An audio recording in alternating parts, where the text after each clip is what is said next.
another video, man. How y'all Friday going? This intro ain't finna be long. Neither is this video. Wrestling come on. It's 7:50 and it's wrestling finna come on in 10 more minutes. So let's go ahead and get this shit started, man. WWE SmackDown. Y'all know I don't play about my wrestling.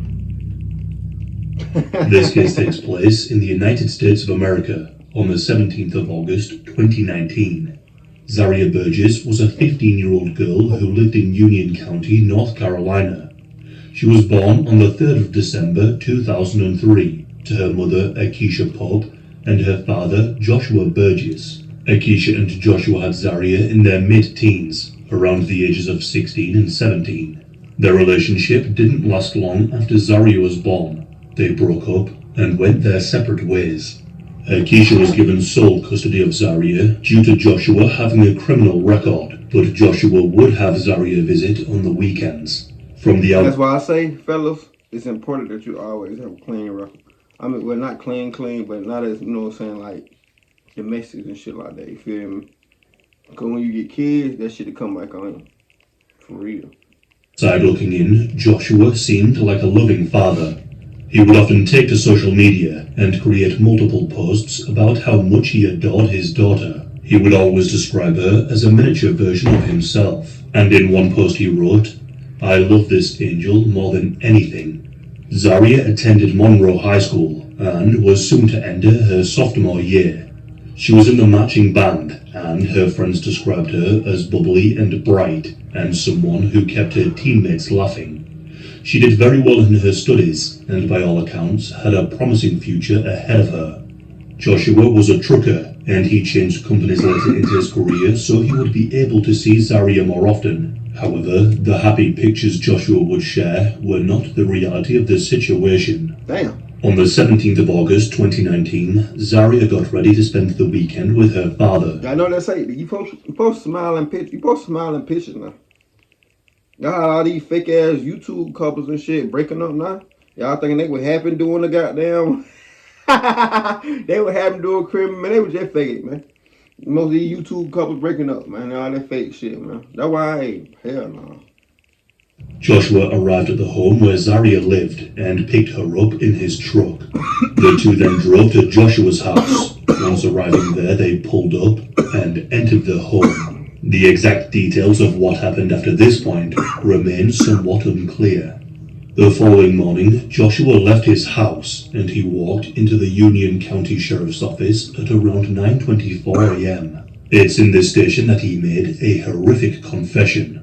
He walked towards an officer who was sitting behind a desk and a computer and told them that he wished to turn himself in for a crime that he had committed. The officer then asked for Joshua's name so they would be able to type it into the system. But Joshua stopped the officer and told them that his name would not be in the system and that the crime he had committed had just occurred. He then said, "I've just killed someone." Upon hearing these words, the officer got the attention of other officers who were present at the station, and Joshua was taken into a room to be questioned. He was booked in, where this haunting photograph of him was taken. He told officers that he had just killed his own daughter. He gave Zaria's name, her age, and where they could find her in his house. Welcome to Bigo, where connections come alive. Anytime, anywhere. Man, no way. Why? A number of officers were dispatched to the location to see if Joshua was telling the truth. They entered the home where they immediately found Zaria in a pool of blood. She had been bound and was left right behind the front door. Zaria was wearing no clothing, and it was apparent to the officers that her throat had been slashed and she had cuts all over her body. Joshua was immediately arrested and began to give information about the brutal crime. And according to some reports, he was totally calm and showed no emotion while he told the officers about the murder. News about Zaria's death spread quickly. The Union County Sheriff, Tony Underwood, said, "It's just evil. I mean, murder is murder. But to kill your own flesh and blood like this, It's crazy. there's just no other way to explain it other than evil. An autopsy was conducted on Zaria's body, where it was found that she had suffered extreme psychological and physical torture for over 22 hours. Joshua had attacked her and tied her up. He then proceeded to force himself upon his own daughter for nearly a whole day. At some point during these hours, Joshua had attempted to suffocate and strangle Zaria to death, but it seems that these attempts didn't work as intended. It's at this point, after 22 hours of horrific torture, that he used a knife to slice her throat, and the autopsy reports indicate that the cut was extremely deep. Those who worked on this case described it as one of, if not the worst case they had ever seen in their career. One officer said, "The details of this murder are indescribable. Every officer and every detective involved in this case has felt the effects of what happened to this girl. There is no logical answer to explain why this man did what he is accused of doing. Our hearts and prayers are with the victim's mother and her family."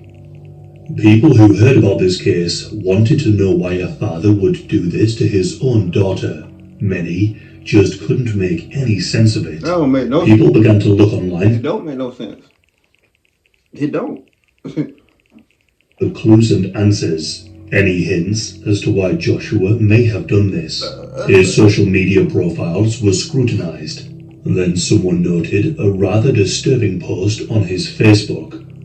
Joshua had posted a photograph, and in this photograph, he was showing off a number of Nigga look like that. With the caption, That's what he look like. "I really like cutting people. Oops, I meant things. I like cutting things." Some people saw this as an eerie foreshadowing of what was to come. Nigga got 19 Joshua shares. owned a large number of knives, and these knives that are featured in the Facebook posts are believed to be the ones he used to kill his own daughter. People had also looked into what posts Joshua had liked on Facebook, and found that he had liked some pages that were associated with white supremacist organizations, although I couldn't find for myself what these pages actually were.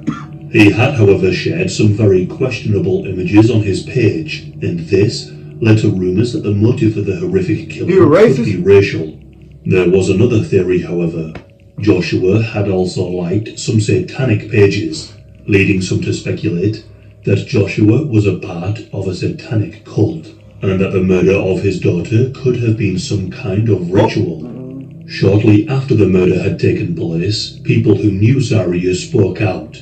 According to some friends, Zaria had told them that her father had become increasingly more agitated and angry. It had gotten to the point that she had expressed to several friends that she was apprehensive about seeing him on the weekends. Due to Joshua's mugshot image, many noticed that he seemed to be on some kind of illegal substance. Most people believed he had been taking meth, and that this could have led to his aggression and also led to the murder. It wouldn't be the first time that such a substance was linked to a horrific crime. However, I couldn't find anything to suggest that he was intoxicated at the time of the murder taking place.